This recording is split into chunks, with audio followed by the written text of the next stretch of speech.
What is up, people? Roscoe here, and it's July 24th, 2024, 8:15 p.m. Welcome to the Ross Robinson Show, where we just talk about the shit that I give a damn about, action sports, and whatever else is on my mind. And what I'm watching right now is Red Bull Romaniacs multi-day stage race of hard enduro in Romania. This is kind of one of the biggest events for the sport, probably the biggest event, meaning that it's multiple days long. Only thing that really contends with it is Erzberg, but that's just a single day race.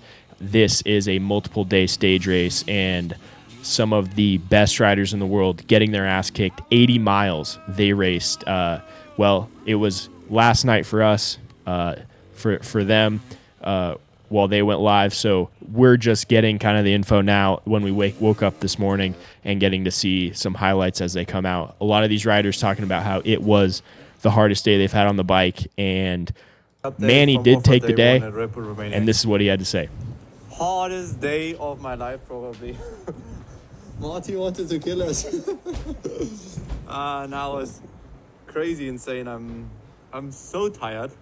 Like, I rode pretty good, and then I think the last really difficult uphill that time and the one before, like Pandora, was so freaking difficult, and just stoked to be in like the pre-finish. Let's say they cut the track a little bit, so it was only until the last checkpoint, which is quite good. I think we've been on the bike now, it's like almost free, so a long day in the office, and definitely not so easy day, but we dig through. Knees pretty good, and I think we showed who is the king of the mountains, I would say. So pretty stoked, guys, pretty stoked. So clearly, Manny feeling good. Had that little knee injury. He's back, just oozing with confidence. As he alludes to, we showed everybody who the king of the mountain was. He has a pretty good lead going into day two. So all of the times are accumulative. So if you lose time day one, you got to make that time back up day 2 and 3 and 4 as they go. So this clip here just shows how gnarly it was. That guy right there is the man behind Red Bull Romaniacs. And like all hard enduro race organizers, they love to see people get punished. And when you watch these clips online and you see videos, like, you look at this, you're like, dude, I could do that. I could ease right up that. I'd be good. But when you're reminded that these are indeed the best in the world, then they make a living doing this. You cannot do it. You are not that guy. And here you see this clip. Okay, this caught me off guard because I saw a photo earlier. This photo right here. This got sent to me, actually. And what's funny is I knew that Manny won the day. I knew it was the fastest overall. But when I saw this, I was like, what the hell happened?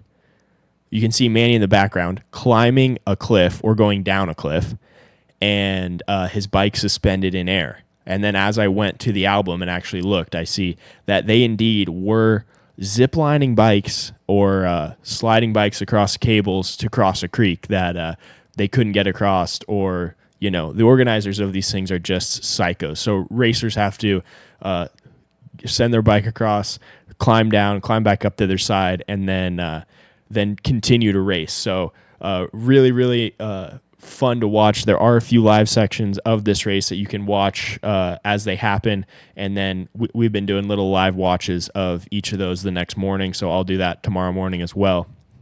And really funny, during that live section, after they do these Liette live laps, they call them, so they have to do 3 laps in a small part of the course, really, really short laps, but it's just great to see some coverage and see these guys battling and actually watch them ride. But after they do their live laps, they have a 5-minute break where they get interviewed. You know, they're running around with cameras and people are interviewing them, and it's all live. So as Manny comes across first, he was blitzing fast. Manny was a minute faster than all the other guys each lap. So he put about 3 minutes on the other top guys in just that section alone. And as he gets to the top and gets interviewed, he says, I don't know if anybody's watching this, meaning his team, but I want to go back to the suspension from last year.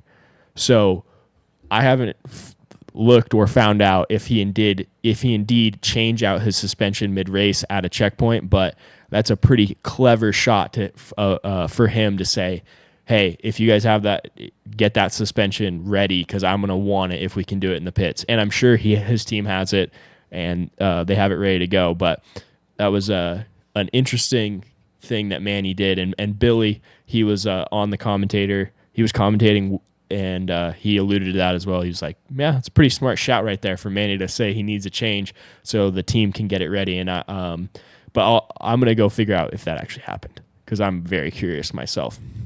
After day one, here are the results. So Letten Bleckler blitzing fast, 7 hours and 7 minutes on the motorcycle.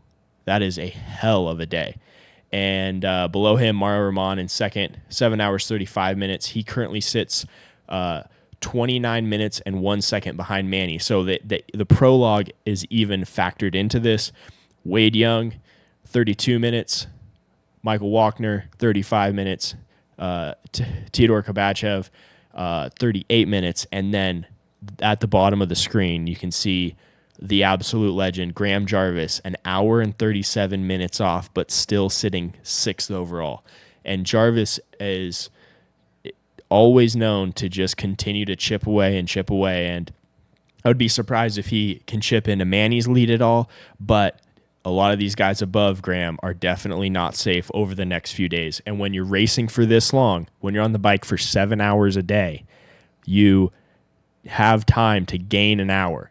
And that's where Graham is behind these other guys. He needs to put an hour on him, and he's definitely capable of doing that. The dude's 49 and an absolute legend.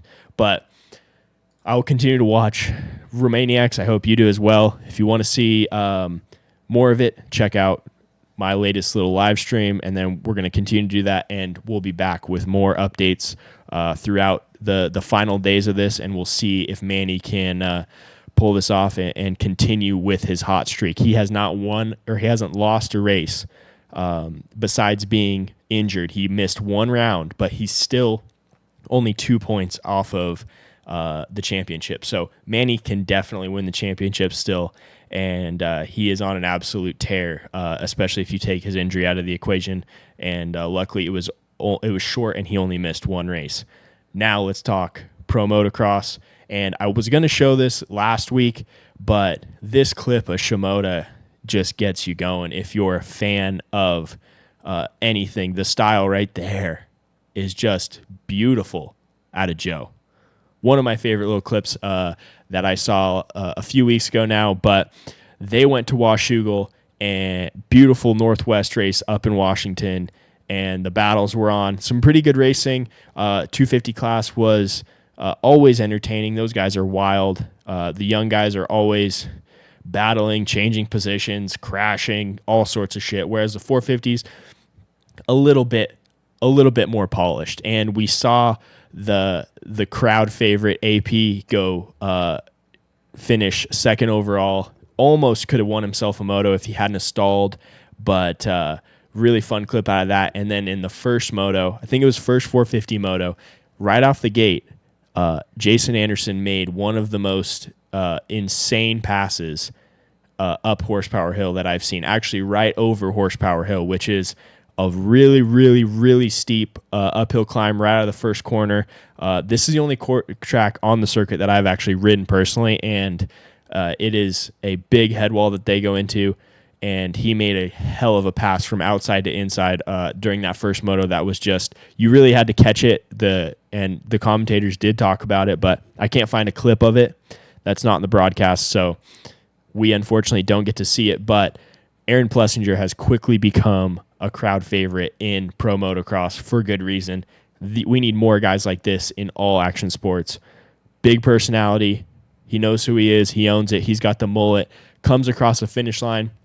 This is Moto 2. Gives his goggles to the fan. Fan douses him with beer. And there should be no surprise to anyone why everyone loves this dude right now. And he might not be leading in the championship standings or out there winning races every week, but he's definitely number one in a lot of people's hearts.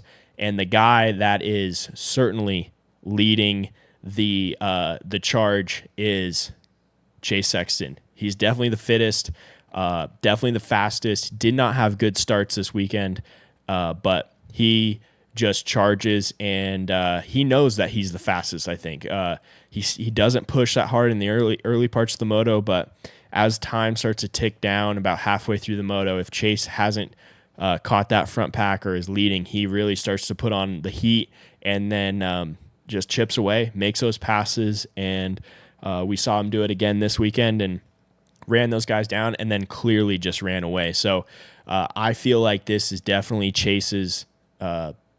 This is Chase's to lose at this point, but he's still Hunter's still within striking distance, but Hunter has not really been the same since Jet got hurt, or I don't know what's going on over there. He doesn't have the pace. He's made some mistakes, but it's certainly Chase's to lose. We've seen speed out of Cooper, but just not the consistency to kind of continue to battle. So Chase is on a tear right now. He has the momentum. These guys have 2 weeks off before they go finish out the remainder of the season. So somebody's going to have to find some crazy momentum, and probably going to need a mistake out of Sexton in order for really Hunter to kind of get back in this thing. But it's definitely Chase's to lose.